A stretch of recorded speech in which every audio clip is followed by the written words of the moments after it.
Once upon a time, in a kingdom, there was a very wise minister. The king relied on him for all important decisions and would go to him whenever he needed advice.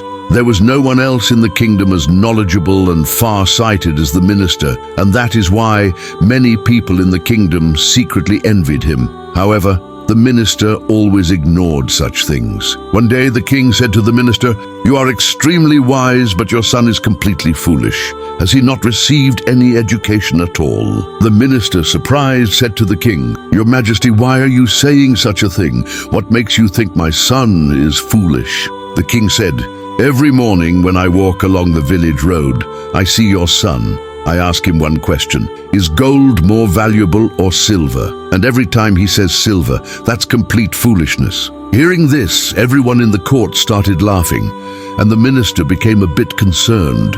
When he returned home, he asked his son, "Tell me, which is more valuable, gold or silver?" The son smiled a little and said, "Of course gold, father." "Then why do you give the wrong answer, silver, to the king every day?" Hearing this, the minister was even more surprised. Then he asked.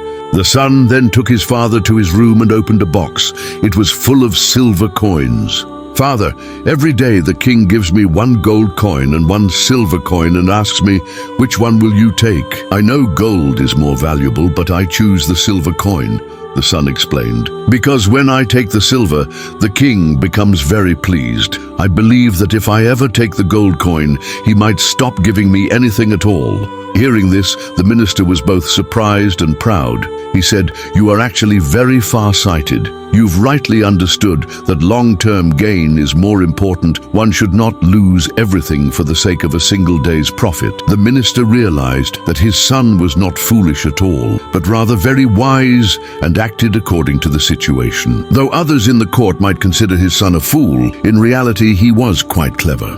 At that moment, the minister also learned an important lesson. When you know that what you're doing is right, don't let others' opinions distract you. Just follow your own path. From then on, whenever someone called the minister's son a fool, he would simply smile gently and walk away, because he knew one day his son would achieve something great with his own wisdom. This is the truth. If you make the right decision before starting something in life and it brings you benefit, then others' opinions can never block your path. Therefore, in real life, if you know that what you're doing is right, it doesn't matter what others say. It shouldn't affect you.